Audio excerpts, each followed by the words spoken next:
Ladies and gentlemen, welcome back once again to Last Minute Kickout. I am Pete Titans Creed Netherco, always joined by my faithful cohorts in crime. One, Mr. John Turbo Finley. How you doing, sir? Greetings.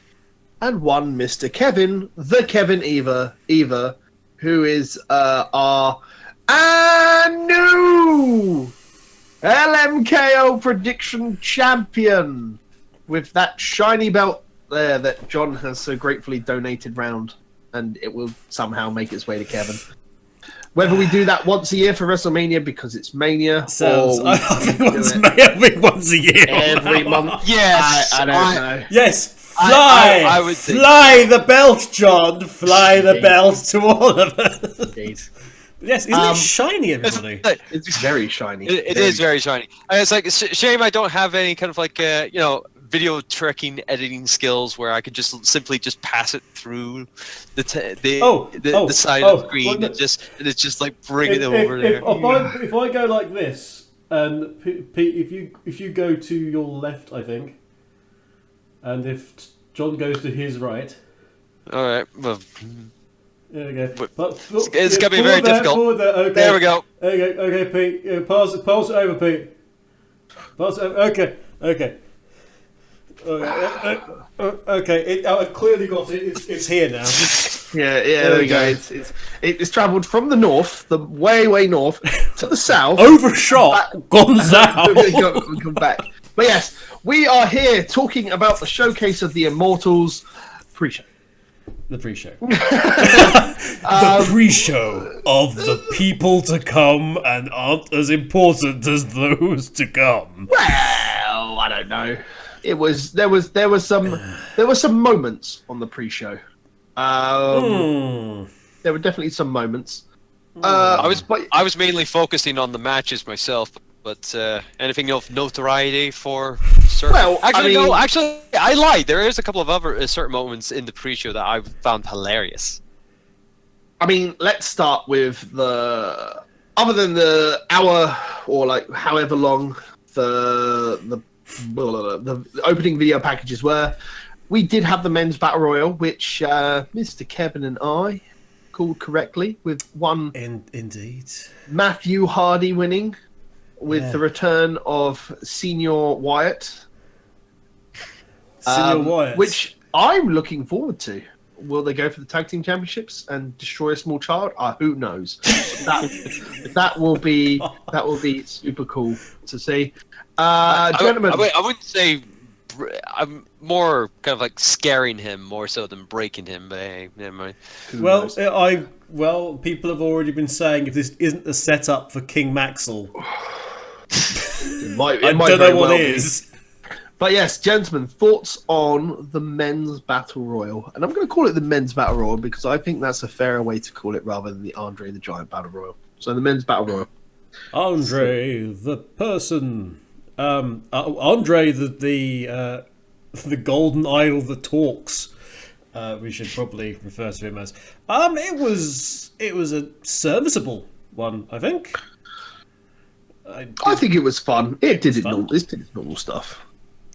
There was a horrendous moment I saw where a well-known performer horrendously embarrassed himself and immediately turned heel. But I'm sure Goldust will never do the dab again, so it's fine. There was lots of little moments, wasn't there? Lots of little good bits. We had some continuations of feuds, like the. If they're gonna try and push it as a mini Royal Rumble, they really need to focus more on creating new feuds and ending them, like they did with the whole Miz thing way back in the day. It just needs to be a thing that they need to do. Oh, Miz and Sandow. Yeah. Oh, that's even they don't remember that. WWE of course not. That because it involved Sandow.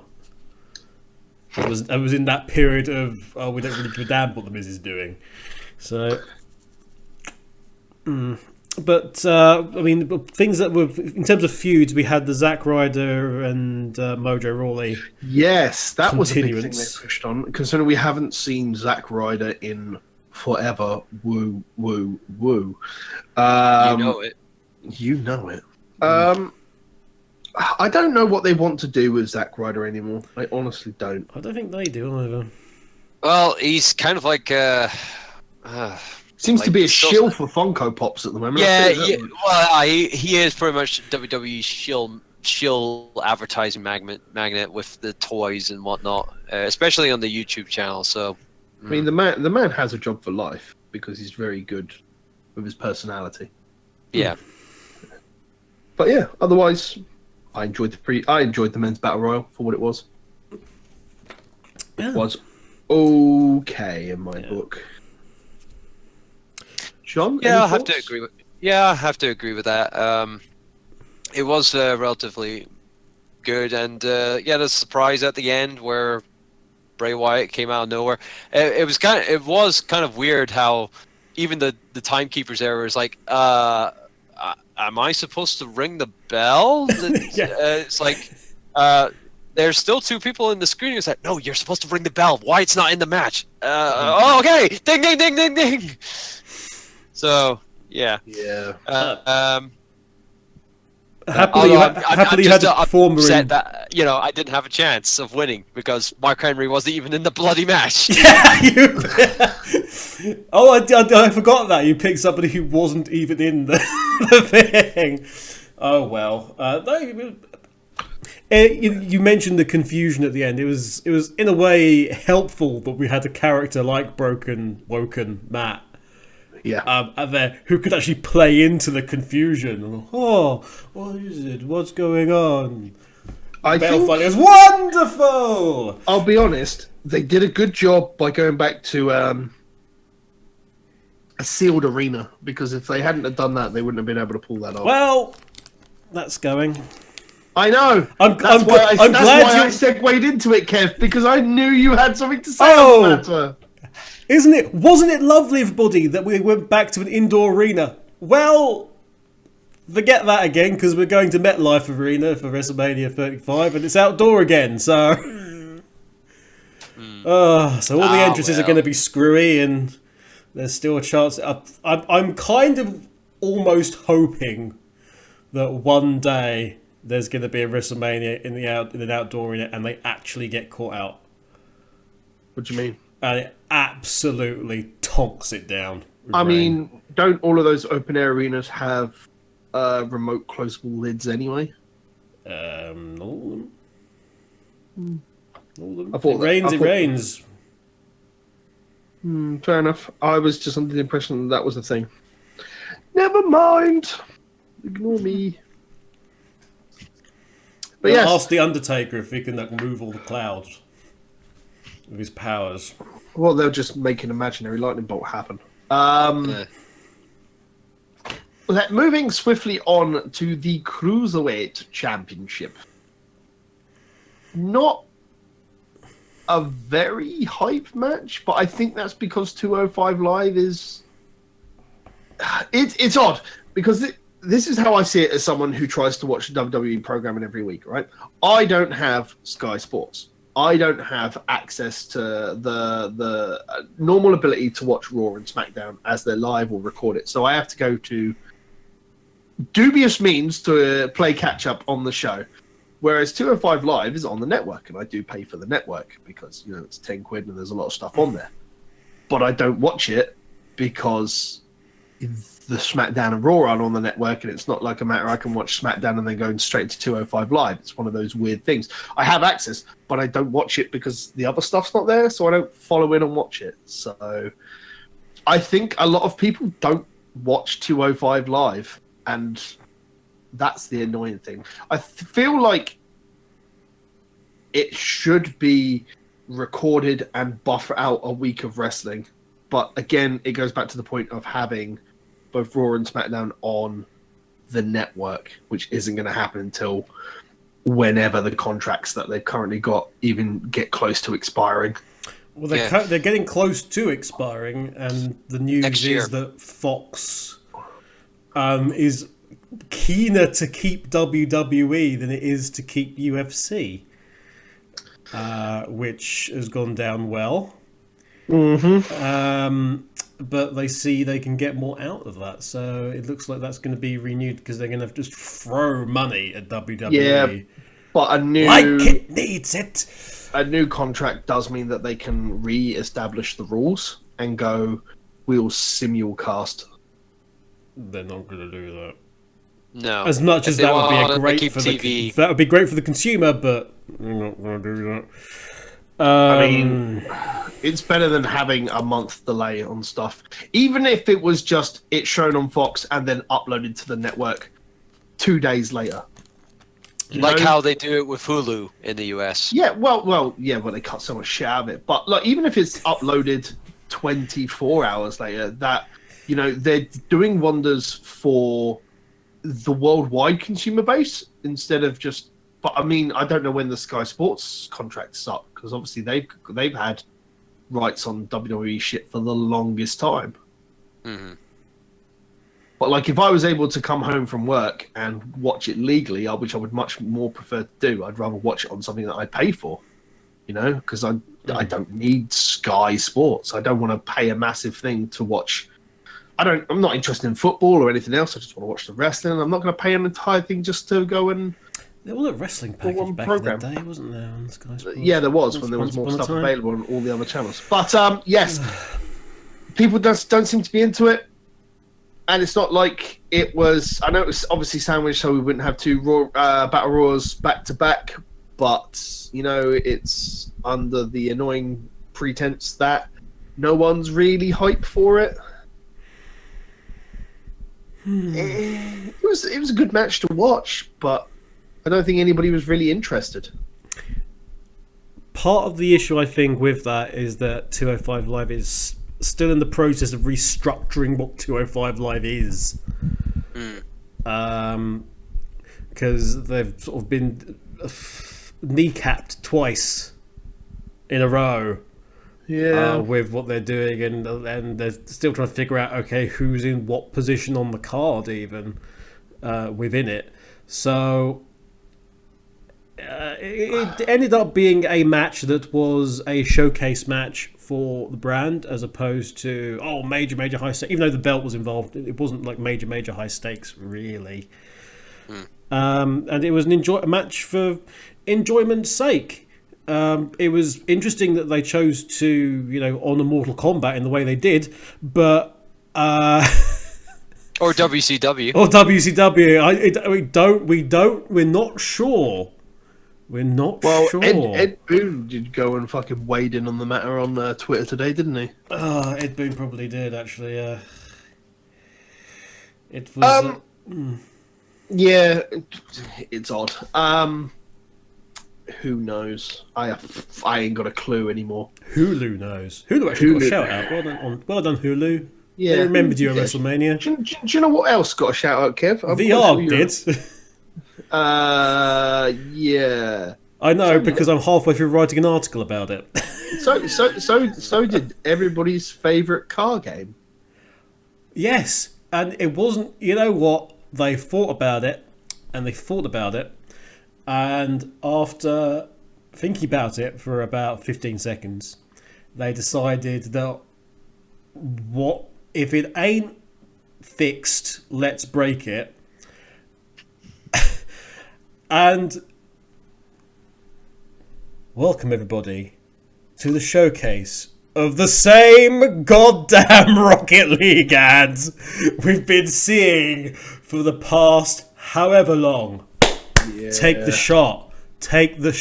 Look, dude who has the football.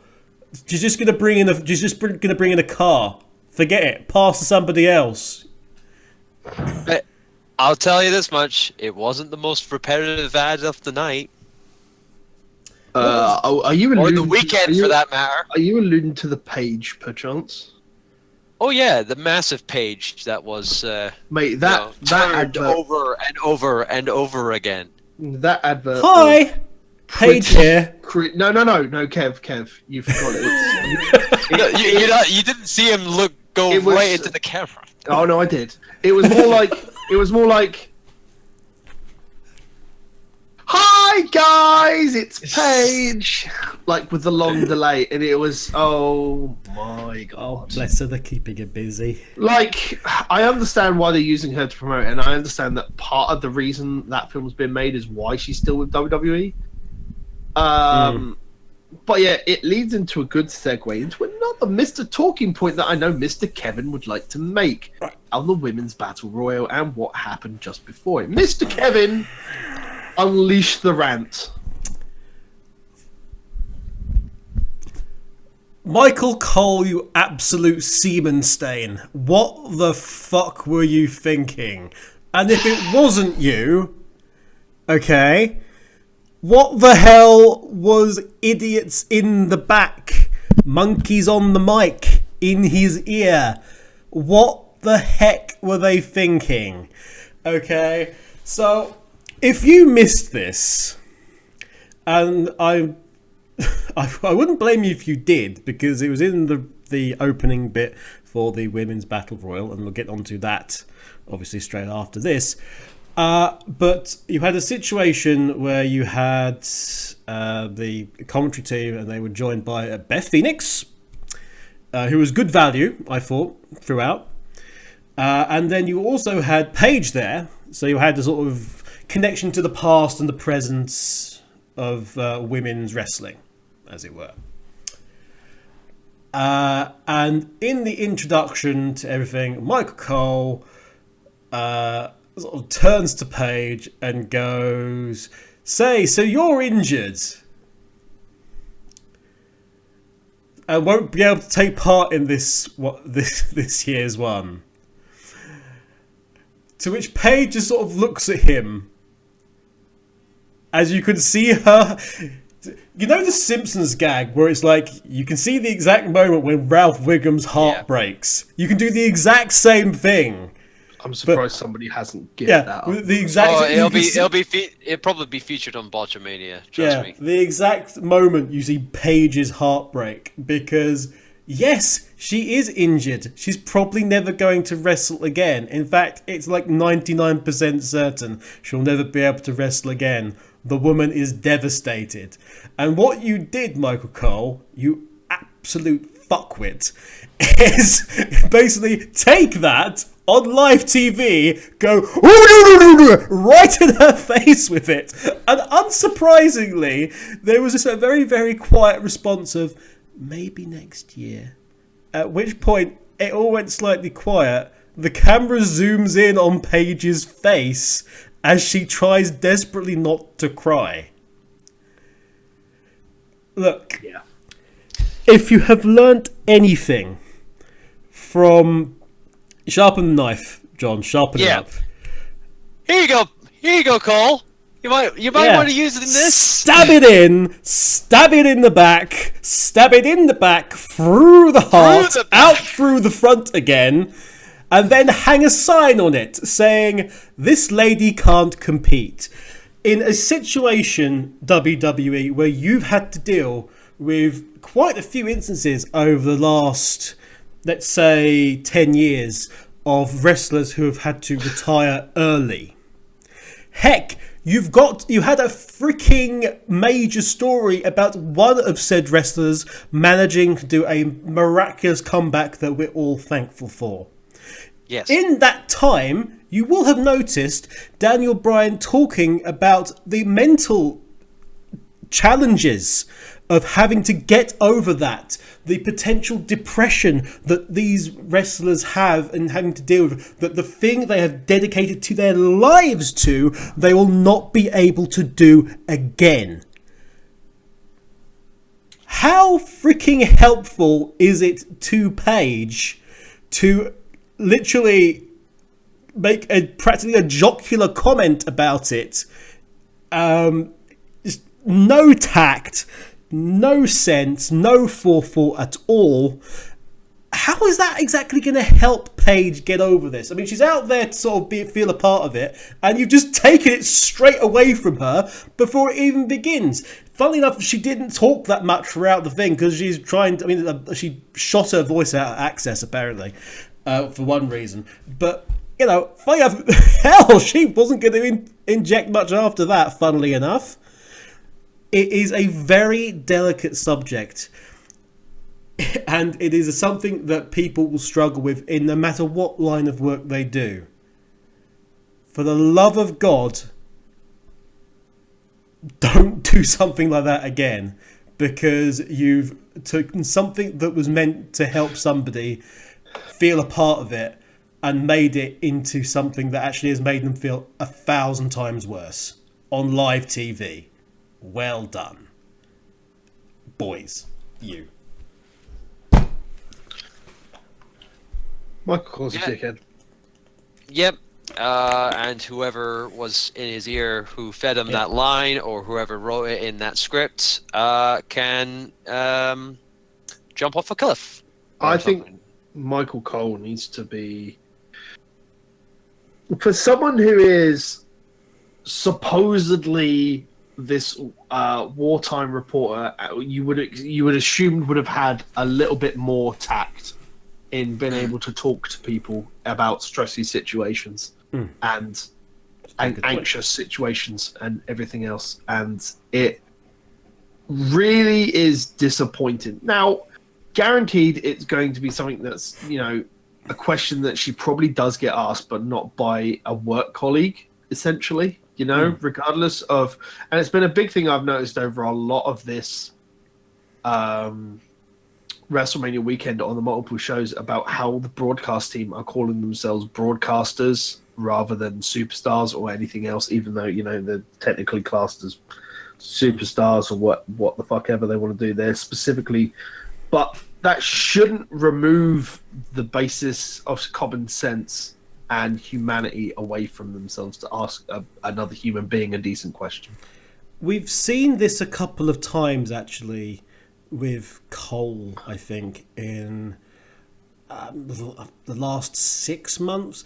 Remember back in the day, because obviously he did push back quite a lot, or he used to, on matters where he did take a stand on some stuff during breaks and said, I don't think that helps.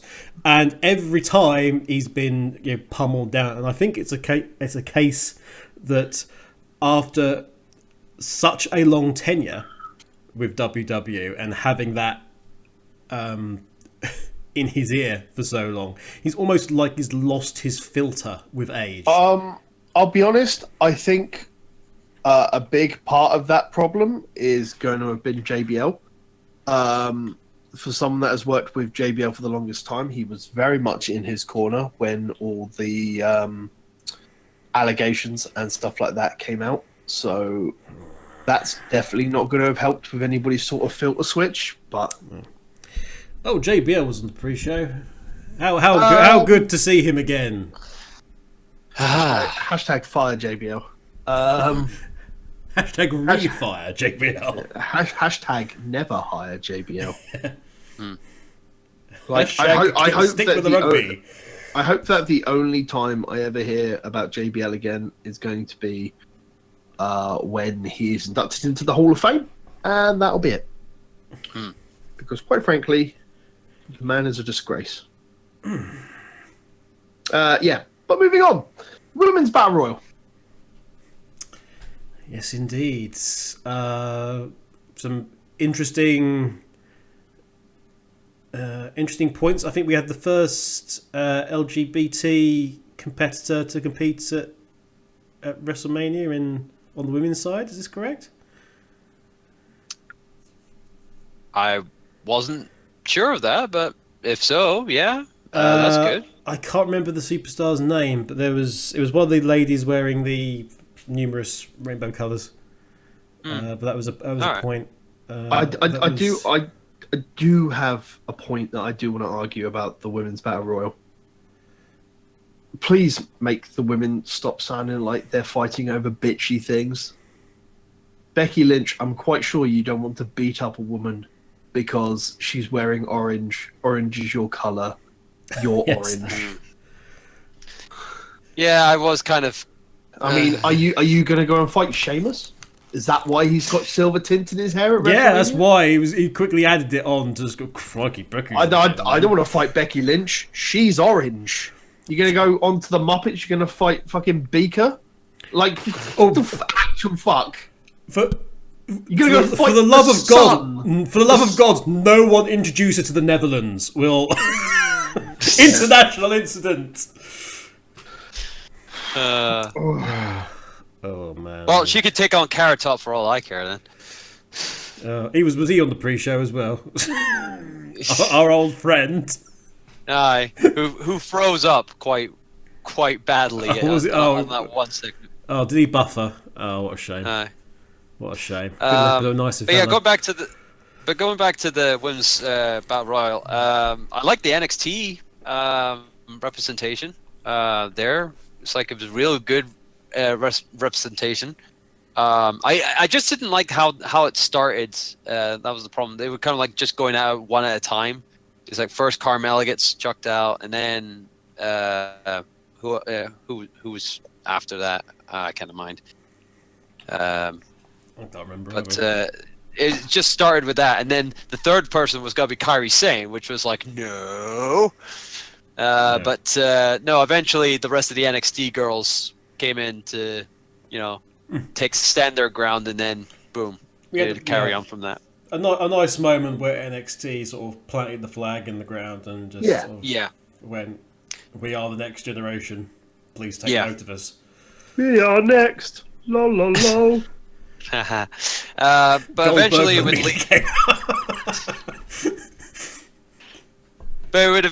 lead to the actual storyline that was meant to be covered in this battle royale, which is the feud between Bayley and Sasha Banks, which eventually did come to them almost, because we had Sasha get eliminated by Bayley after Bayley swerved out of a handshake with Sasha, and then Bayley thinking that she won. We found out that Naomi was not eliminated. Roman sleeping. Naomi corpsing. Sent for the man.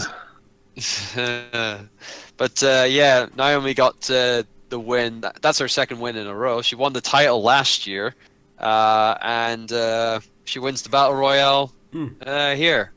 Now, she's definitely a favorite for the company. I definitely know that. Absolutely. Actually, thing to note from the predictions, I think we all kind of mentioned this in a management, because we kind of forgot Naomi when we were discussing it. Yeah. And then when she won, we all kind of went, damn, we should. I think it's probably the one we were kicking ourselves the most over, actually, probably forgetting. Well, you see, the thing was, I was the most closest because I was focusing on the main angle that was going into that match. But I just obviously, Naomi. Of course, close doesn't work. But it just happened to be that we had Bayley ran full force into that rear view. I mean, her face pretty much went straight up Naomi's ass. I like the way somebody put it. I was reading, the various reports, and somebody put it that Bayley finally turning heel, maybe. Although I put it because they got a huge reaction from the crowd when she threw Sasha out. When she threw Sasha over, because it was the ultimate finality of it all. That Bayley isn't going to be an idiot. Unfortunately, Here's the thing: are they specifically not pulling the trigger on a Sasha Banks and a Charlotte heel turn because they know that's how those characters work? Are they specifically not doing it because of those reasons? I don't understand why you wouldn't have two performers who are much better suited in the heel roles be heels. It's bizarre to me. I don't think Bayley will ever work as a heel. It's not how her character type works. What's she going to do? Is she going to add a new submission move called the bear hug? La, la, la, la, la, la, la, la. Which isn't a bear... Then it turns out to not be a bear hug. Yeah. I'm just going to hug your neck. Squeeze. Actually, a hug on the neck would be interesting. As I was going to say, more a case of do the Yeti hug from the Looney The Yeti! He was like, Looney Tunes kind of like in the second set. I will name her George, and I will hug her and crush her and squeeze her. Tighten some alfalfa for the rabbits. And the way they put it was that Bailey goes out of character, is smart and vengeful, and is immediately punished for going out of character by then losing. Yeah. So it's like she turns away from her own path for a minute, was actually successful, and then was immediately punished for it. How dare you go? It's the whole situation was odd because you had a face essentially gain advantage by being on sort of hiding on the outside, which is weird. It was a good fake out. It was okay. It did the job. There was also there's a great shot afterwards with Bailey sort of punching the mat and Sasha just looking at her like oh ho, so this is it, is it? So it's the stepping stone. What they're going to do with Bailey and Sasha in terms of heel and face, I don't know. Maybe Bailey will turn heel or try to be heel and will actually be like a really bad heel in a deliberate sense, that she's trying to be bad and that nothing she does is actually end up being bad. That would be good, actually. That would be different. That would be different. A face who decides to embrace the dark side, but actually their natural personality means that they're just not a heel, no matter what they do. Well, yeah. And my prediction of Becky. What for Becky now? Just waging war on Orange. Exactly. We're gonna see her. She'll be going and taking on the fruit and veg aisle. Tangerines! She's got to call out the Honor and Orange down the line. That's got to be the next Mania feud. That's it. As close my witness carrot, you'll be broken in half. Next celebrity feud. That's it. Anyway, that was the WrestleMania pre-show. We're gonna take a quick break. Whether you see this in your feeds quite next to the actual WrestleMania main card will be something to see. It depends. We are very busy boys, especially the one person who's editing the video, who's on my left. He's on your right. On my right. I don't know. I always forget how these videos are edited. But yes, confusing. As always, ladies and gentlemen, the socials will be on the screen. You listen to us enough that we don't need to keep talking about it. And Mr. Kevin can normally work out his stuff. They'll be on the iTunes feed as well, no doubt. Thank you very much for listening once again, guys, and we'll see you soon for the WrestleMania main card chat about.